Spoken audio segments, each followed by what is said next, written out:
State University, and works with Sassenrath on improving productivity on small farms. When a farmer harvests sweet potatoes, they look in terms of choosing the U.S. number 1, which is the most desirable sweet potato. They also look at the number 2s and the jumbos. Here we have potatoes sticking out right here. There, you have a perfect number 1. Some of the undesirables would be some of the culls, the cuts, the bites that are not desirable to the eye, to the market. But this sweet potato would be good for an energy process. It would make a farmer feel like that he's going to harvest and he's going to make money on both ends. It's a guaranteed win-win situation. Sassenrath and her team collected samples of sweet potatoes and all the other crops and brought them to a lab at William Carey University to check the energy content in a calorimeter. Once we get the sweet potatoes in from the harvest, we clean them, allow them to dry, and then I slice them to pieces. The process that we execute is the same for any crop that comes in. After the sample is sliced, it is put in an oven for 3 days to remove any moisture, which would affect the energy reading in the calorimeter.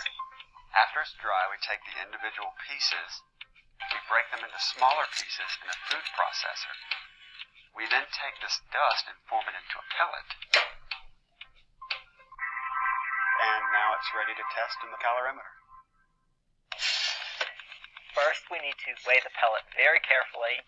Ultimately, we're looking for calories per gram of plant material in order to determine total energy content and extrapolate that back to the original plant. The calories they measure are chemistry calories, a bit different from the calories we are familiar with. Most people, when they hear the term calorie, are actually speaking of food calorie, which is 1,000 chemistry calories. 1 chemistry calorie is the amount of energy required to raise 1 gram of water by 1 degree Celsius. Once they have the exact weight of the pellet, they can test it in a bomb calorimeter. Bomb refers to the container that holds the sample.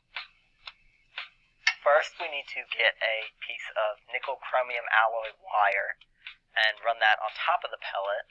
That'll connect to our ignition source and ignite the pellet when we're ready. Now, I have to make sure of 2 things. First, that the wire is in physical contact with the pellet. Second, that it's not touching this metal rim, otherwise we'd create a short circuit. Once the wire is in place, the pellet is placed inside the container and the bomb is sealed. Our next step is to purge all the atmospheric gases out of the bomb in order to prevent waste products from forming, which would take away from our total energy content, and to pressurize the bomb with pure oxygen to make sure that our pellet completely combusts. The bomb is then placed inside another container filled with 2 liters of distilled water.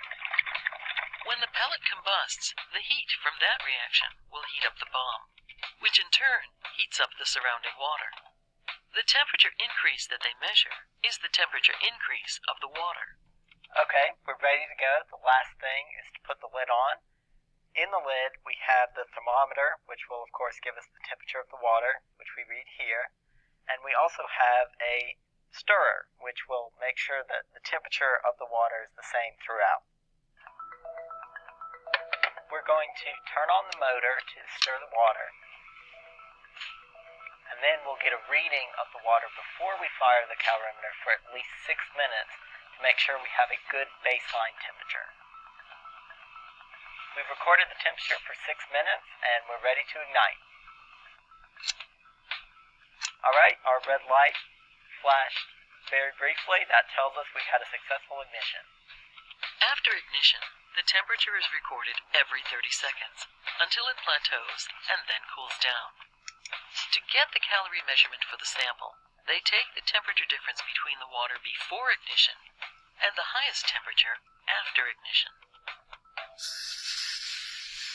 Now we're venting the pressure, and this is the most exciting part. It's when you get to open it up and see what's actually left. Now, this sample worked beautifully. I mean, just perfect. We have a little bit of what we call ash content left.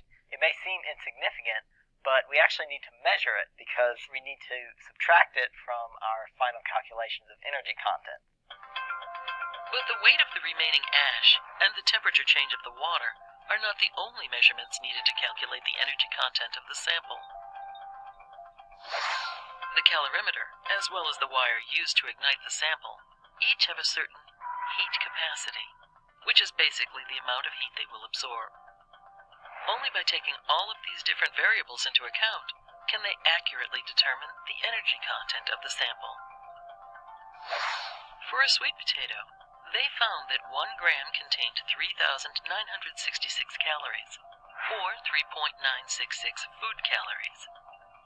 And when they extrapolate that out, the sweet potato had more energy per acre than any of the other crops measured. That was